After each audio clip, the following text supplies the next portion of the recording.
Can Congress end U.S. involvement in the war in Yemen? A group of senators say they have enough votes to do so. They say help for the Saudi-UAE coalition must stop.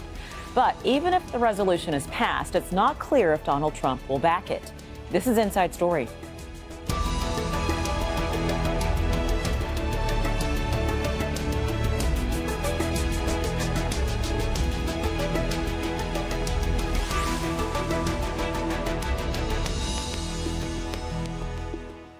Hello and welcome to the program. I'm Richelle Carey. For the past 4 years, much of Yemen has been at war. The United States has firmly backed the Saudi-UAE coalition, which has been fighting Houthi rebels. But repeated attacks on civilians by the coalition has drawn widespread international condemnation and has contributed to the world's worst humanitarian crisis. Now things could be about to change. A group of U.S. senators is pushing to end Washington's support of the conflict. The group of Democrats and Republicans, led by Senator Bernie Sanders, plans to resubmit a draft resolution the Senate passed in December, but the House of Representatives rejected. Sanders has issued a warning over America's continued role in the war. We'll bring in our guests in a moment. First, here's more of what the senator from Vermont had to say. Late last year, I had the opportunity to meet with several very brave human rights activists from Yemen, urging Congress to put a stop to this war. And they told me very clearly, when Yemenis see made in USA on the bombs that are killing them, it tells them that the United States of America is responsible for this war. This is not a message the United States should be sending to the world. The United States should not be supporting a catastrophic war led by a despotic Saudi regime with a dangerous and irresponsible military policy. So let's take a closer look at the U.S. involvement in Yemen. Washington began supporting the Saudi-UAE coalition back in 2015. And until recently, much of that assistance was in the form of in-flight refueling for Saudi jets, which ended in November by mutual agreement. But the U.S. still provides intelligence and is the top arms supplier to Saudi Arabia and the UAE. It says its officers advise on potential targets to minimize civilian casualties. Yet Saudi strikes have killed thousands of civilians, including dozens of children, on a school bus in Sada province last August.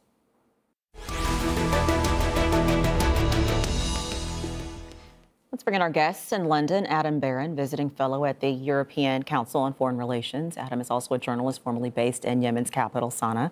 Joining us via Skype from Birmingham, Scott Luke is professor of international politics at the University of Birmingham and editor of EA Worldview, a website specializing in news coverage and analysis of the Middle East. And in Berlin, Catherine Schachtem, who has consulted the UN Security Council on Yemen and is a researcher at the Al Bayan Center for Strategic Studies. Welcome to all of you.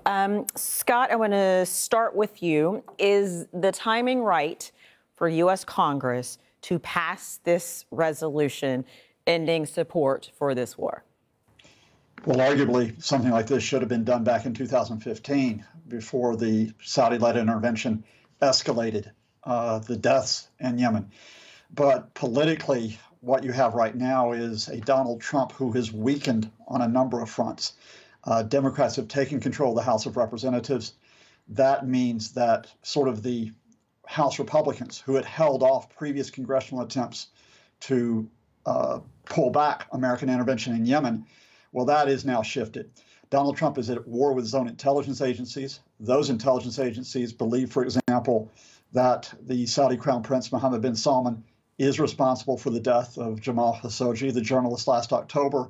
So he doesn't have, or Trump doesn't have, the support of his own personnel.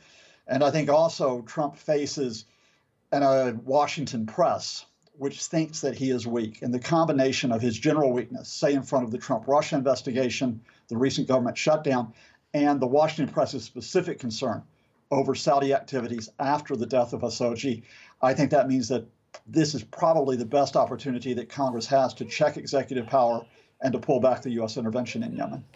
Adam, I'd be interested in your feedback on some of those points that Scott made to say that he thinks this might be the right time for this. Do you agree with that analysis? I mean, to a large extent, you do have a invigorated Democratic majority in the House, and for that matter, when you add that to the fact that the Senate was able to pass a bill prior to the elections, they feel like, to some extent, they smell blood on the water when it comes to linking Trump to Saudi Arabia. And they see Yemen as a key potential opportunity for that. That being said, as someone who focuses more on domestic politics in Yemen than domestic politics in the States, I think there really is a danger within seeing Yemen overly through the eyes of, through seeing all of this through the eyes of Yemen's domestic, or the United States' domestic politics. Okay. How so? In a lot of ways, there's a worry of what is an extremely complicated conflict in Yemen being used for political hits in many regards. Okay, and I think that's actually a great point. We will definitely come back to that point. Catherine, same question to you though. Do you think this is the right time to get some sort of action on this? Yeah, I do. I think I agree with Scott. I mean, politically now is the time, to address the Yemeni issue. But I also agree with Adam in the sense that Yemen is indeed very complicated, and I don't think that anyone in Washington, not even Democrats, are actually willing to drop Saudi Arabia. As far as their foreign policy is concerned, is that Saudi Arabia will still be a key ally in the region for the U.S. But I think that now we moving forward to have a different formulation of foreign policy as far as the Saudi are concerned, and the kind of position that Riyadh will be given moving forward. And I think that we're seeing there's a break now occurring away from Mohammed bin Salman policies, because he has failed not just in Yemen but in regards to many other dossiers. And I think that this will be reflected, and it's maybe a signal from Washington that maybe there's a need for a change of the guard in Riyadh, and that even though the US is still willing, of course, to support the Saudi for very obvious geopolitical reason, that this support will be very different. And I mean, we have to remember too that the many war crimes committed in Yemen on a daily basis by the Saudi and of course the UAE are actually on account of US intelligence. And so questions need to be answered. And I think that the US doesn't want to get to that point where the war ends and questions are being leveled at Washington. I don't think that anyone wants to be in that position. And of course, we're moving towards, election time. The presidential election the race will begin quite soon. Mm-hmm. So I think that people want to position themselves and try to use Yemen as a kind of a political card. Scott, why the reluctance on the part of Donald Trump to push the kingdom, to push Saudi Arabia? Can it really just be about money? That's part of it. We know there were discussions between people around Trump with the Saudis and with the UAE just before Trump took office and just afterwards in terms of who took office around various projects. We know that specifically Donald Trump's son-in-law, Jared Kushner, who has sort of been designated the unofficial Middle East envoy for the administration, is very close to the Saudis, including the Mohammed bin Salman. We know that that's one reason why Trump has tried to resist his intelligence agencies over the Khashoggi affair, and why Donald Trump has gone so far as to support Saudi Arabia against its Gulf neighbor, Qatar, when the Saudis put the blockade on in May of 2017, and Trump said, oh, it must be because the Qataris support terrorists. So all of that is in the mix. But I think the main thing here is that Donald Trump actually knows very little about what is going on within Yemen. And the fact is that no one has clean hands here. The Americans don't have clean hands. The Saudis don't have clean hands. The UAE doesn't have clean hands. Iran doesn't have clean hands. And the real question is whether this U.S. congressional initiative not only might restrict some American arms that go toward Saudi Arabia, but in some small way, linking up with the Yemeni domestic space that Adam knows so well, will it open up some type of move towards political talks? We had a flutter of that at the end of November, but it sort of came and it's gone. Will those talks be revived so that we can get everyone out of the conflict and reduce the death toll that has affected millions of Yemenis? Adam, right before we brought you into the conversation, we played a little bit of some comments from Senator Bernie Sanders, where he said that Yemenis see weapons there that have made in the U.S. there, and they see that America is playing a big role in killing Yemenis. Yemeni politics. How is the U.S. perceived there? I mean, to be honest, when it comes to the opinion of the U.S. and Yemen, they can't really win. It's a difficult position in the sense that even to the extent that you have many people, even that are pro-coalition, that are somewhat frustrated with the U.S. role, feeling that they haven't been giving even enough efforts of support to the Saudis. But I think at the end of the day, there is widespread acknowledgement that not just the United States, but sort of coordination between the U.S. and other key powers is what's going to be essential to bringing this conflict to some sort of resolution. You have seen that sort of flutter of activity, particularly Secretary Mattis was seen as rather key in terms of the work behind the scenes that ended up leading to the signing of an agreement in Sweden late at the end of last year. Even before that, you did have effort, albeit late in the Obama administration, coming from Secretary Carey to sort of push things forward when it comes to a potential solution in Yemen.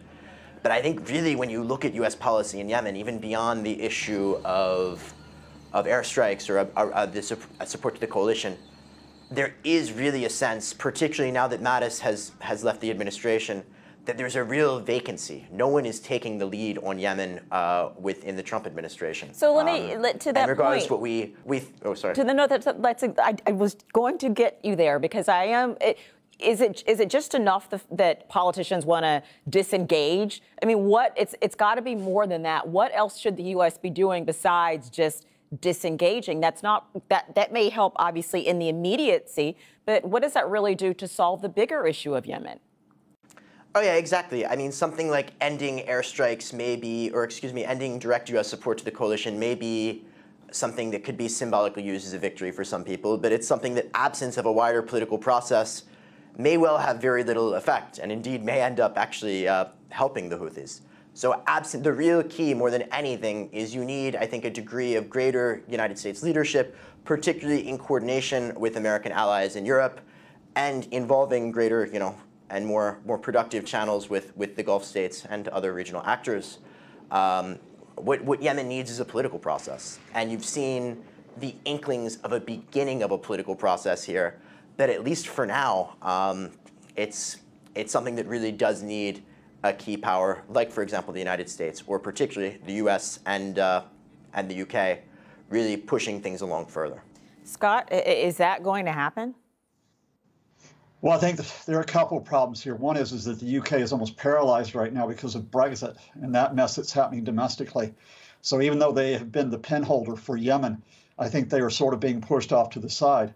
I think there's a question about where the European Union goes if it intervenes. But I think beyond this could be a UN-led process. And it has been a UN-led process through Martin Griffiths, for example, to get those talks at the end of November. But what you have to have is, first of all, an incentive for the Yemeni government to come to the table. And I think that only comes if they feel like that Saudi isn't going to come to their aid at any point. And that's where this pressure is important. So if they feel like they have to come to talks because Saudi Arabia can't just simply cover them, that's on one side. But the other question is, what makes the Houthis come to the table? What makes the Houthi insurgency come to the table? And I think that means they have to feel like they can't count on Iran to give them cover to continue to refrain from going into talks. It's only when all external powers sort of pull back that I think the UN gets the real space to start to work with local groups within Yemen to get a meaningful political process. Catherine, what could Saudi Arabia possibly say that they have been accomplishing in Yemen besides killing thousands of people and destroying that country? Not much, quite frankly. I mean, I understand that Saudi Arabia went in to try to kind of assert, its hegemony in the region and actually ensure that whatever transition of power, whatever, the Yemen's political landscape would actually be in its favor, and that Riyadh will continue to exert great pressure onto the Yemenis' political future, but they haven't manifested that at all. If anything, I think they exploded Yemen even more so. I mean, it was already a very fragmented, very tribal country. Now its civilian infrastructure have been completely destroyed, and that would lead to further instability. Poverty will drive people maybe to radicalization. So there's a real issue where, Yemen's, I would say, kind of landscape has been completely exploded, and it will take decades to actually fix that. So now in terms of the kind of future that Saudi Arabia can hope for in Yemen, or the footprint that we will have, will be very difficult. I don't think that the Yemeni will forgive anytime soon what has happened to them. Civilians have suffered tremendously under Saudi Arabia's military occupation and, wannabe military occupation. We have to remember that Aden is still under occupation. It's going to be very difficult. How do you move forward and formulate a peace when tensions and, anger has risen to such an extent that people would want to seek revenge? And I don't think that relations will be very positive in the future. So we would need definitely to have different regional power to come into Yemen and try to formulate a peaceful, constructive peace. But I don't think that the Saudi have achieved anything. I don't think that they will achieve anything if they continue to think in terms of politics, in terms of belligerence. And this is what is coming out of Riyadh systematically. They imagine themselves in sanctions and in military interventionism, which is not good. It's not good for the region. It's not good, in any case or any way, shape or form, I don't think anyway. So it's going to be quite difficult. But I do think, however, that the Saudi today understand that the only way forward now would be to have a peace. And this needs to happen politically. How this is going to happen, I think, is going to be very difficult, because they're going to need to acknowledge the fact, for example, that the Ansar Allah movement is not going anywhere, and they will have to contend with them. Adam, I'd like for you to weigh in on that. Yeah, I would push back at the assertion that the Saudi-led coalition hasn't accomplished anything. When we look at it, when the coalition's intervention began, the Houthis were on the verge of controlling the entire country. At this point, the Houthis have been in retraction. They've lost control of Aden, they've lost Madib, they've lost parts of Taiz, they're currently under pressure in Hudaydah. There have been military gains. Has it been, the grand victory that I think many people were expecting? Of course, that's a different story. But to deny the fact that there have been military gains, it was a bit complicated. When it comes to the Saudi role in Yemen, I think this is also something that's kind of complicates this kind of congressional action from the U.S. as well. Let's not forget that regardless of the situation now, at the end of the day, Saudi Arabia and Yemen are neighbors. Yemen's longer-term stability is something that's a key interest for Saudi Arabia. So the question is how you pull open these sort of development, rebuilding contacts and keep these channels open. Because at the end of the day, this is going to be a key thing moving forward. I think even Yemenis that I speak to that are broadly opposed to Saudi Arabia's current military intervention in the country, when it comes to the idea of there being a Saudi role in rebuilding, which let's be honest, you're already seeing the Saudis engage in a bit of rebuilding in areas like Madib in the south of the country, et cetera. A decent degree of development and humanitarian aid going in, albeit while the bombing is continuing. Right, exactly. They're still bombing. So it's a balance, but I'm saying it's kind of a mixed bag, and I think you've seen this kind of from the reactions from many Yemenis to this congressional action. Yemenis are deeply divided with regards to how they view this. So I think moving forward, it's really crucial to keep in mind the deep complications of how Yemenis view not just this conflict, but also international reactions to it. All right. Scott, I know you're there, and I'm going to come back to you, but I see this look on Catherine's face, so I wanted her to be able to respond to what Adam was saying. No, all I would say is that, when Adam is talking about the humanitarian assistance, yes, I know that the Saudi are claiming that, they're trying to help rebuild Yemen, but I don't think that's really the case. I think that the main goal here, when you're mentioning Madib, for example, is actually to gain access and control over Yemen natural resources, and to try to control, the waterways. This is why Aden was actually occupied, is to have an opening onto the sea and to ensure that the world oil route is actually protected. So I don't think that Saudi Arabia is interested at all in rebuilding Yemen in any way, shape or form, other than securing access to natural resources and, of course, the waterways to kind of, offer a buffer to Iran's influence in the region. And I think that this is not the way to go about it, because then you're completely denying the fact that there are actual people in Yemen, millions of them, and that those people will need to have a future secure for them. If we're talking about regional stability. So I think this denial that people are actually there and that the war completely exploded the social fabric, the political social fabric of Yemen, will lead to, greater issues moving forward.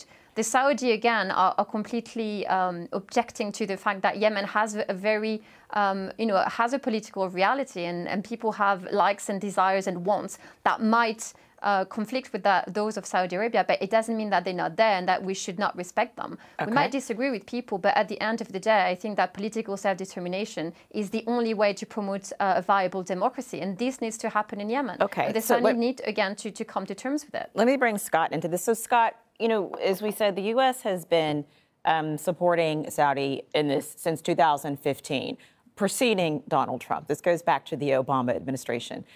What has the U.S. policy and thinking been towards Yemen, generally speaking?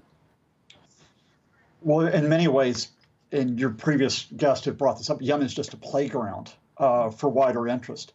It is a deadly playground, not only for Saudi goals in the region, but for Mohammed bin Salman's personal rise. It's been a playground for the UAE, often overlooked, and Mohammed bin Zayed. It's been a playground for the Iranians in their contest for regional influence. And it's been a bit of a playground for the Americans in the sense that Yemen itself doesn't matter as much as what do you do with Saudi Arabia? What do you do with Saudi Arabia when you have a split amongst the Gulf states, including between Saudi Arabia and Qatar? And most importantly, and this I think does limit on how far Congress can push the administration away from Saudi, including over Yemen, the administration is in bed with Saudi Arabia because it wants regime change in Iran. And until you give up that policy of regime change in Iran, Saudi Arabia still has leverage with the Trump administration if Congress or anyone else tries to push too hard. Scott, let me bring that up because I think it was you specifically that said that Donald Trump has been at odds with his intelligence community. Just this week, the leaders in the intelligence community testified that Iran is still complying with the deal, even though Donald Trump backed it up. Where is this coming from? Ripped it up, pardon me. Yes, but remember those intelligence services, though, which the CIA, the Office of National Intelligence, they're coming at it from just a sheer assessment of what Iran is doing. Mm-hmm. But in that same administration, you have a Secretary of State, Mike Pompeo, and a National Security Advisor, John Bolton, who are committed to, they won't call it this, but they are committed to regime change in Iran after shredding that nuclear deal. So you've got not only a divided, but a two-faced administration. And one face might be going towards a more realistic policy with Saudi, the intelligence services. But as long as you've got John Bolton and Mike Pompeo driving the idea that Tehran has to change, then you don't have a consistent U.S. policy on Iran, on Saudi Arabia, or on Yemen. So if this measure does get out of Congress, bottom line, Scott, do you think that Donald Trump will veto it, will squash it, and it will all have been for naught? I think that's an interesting question because Donald Trump is so weakened politically. How many fights does he want to have? I think it turns a lot on what Jared Kushner says in his ear. I think it turns a lot on what the National Security Advisor, John Bolton, presses him on. But I think no. I think if it's a limited congressional measure, which says the U.S. pulls back on some of its assistance, he doesn't veto. But if it's a war powers measure in which it says Congress has the right rather than the president to dictate what should happen, I think he will veto that because that's a challenge to his authority. Catherine, your take on this? How do you think this is going to play out? I will agree with Adam. I think it's going to be a very difficult one. However, I really don't see, it really depends because I think if Trump can actually convince Mohammed bin Salman that his veto will come with a very heavy price tag, he might actually go along with it. That being said, I don't think that he can afford politically to antagonize Congress furthermore. Especially given that we just came out a government shutdown and that there's still the possibility of another. So I don't see him doing that. Again, we're getting closer to the next presidential elections and he's going to need to think about getting re-elected. So he's going to have to pick his fight and whether or not he can actually win that one. So I'm not entirely sure. But that being said, I think that the Saudi lobby has such leverage in Washington that it is a possibility. But I think that the fallout would be so grand for President Trump that he might not want to step on that one. But again, I mean, if anything, he has proven consistent in being very irrational in his position. So we'll see. Very difficult to predict. So that was a very unfair question in some ways for me to put to you all. But thank you very much for the discussion. I appreciate it, and we will continue this discussion. Thank you to our guests, Adam Barron, Scott Lucas, and Catherine Shackdown. And thank you for watching. You can watch the program again anytime by visiting our website at aljazeera.com for further discussion. Go to our Facebook page, facebook.com/AJ Inside Story. And you can join the conversation on Twitter. Our handle is @AJ Inside Story. From me, Richelle, Carey, and the entire team here in Doha. Bye for now.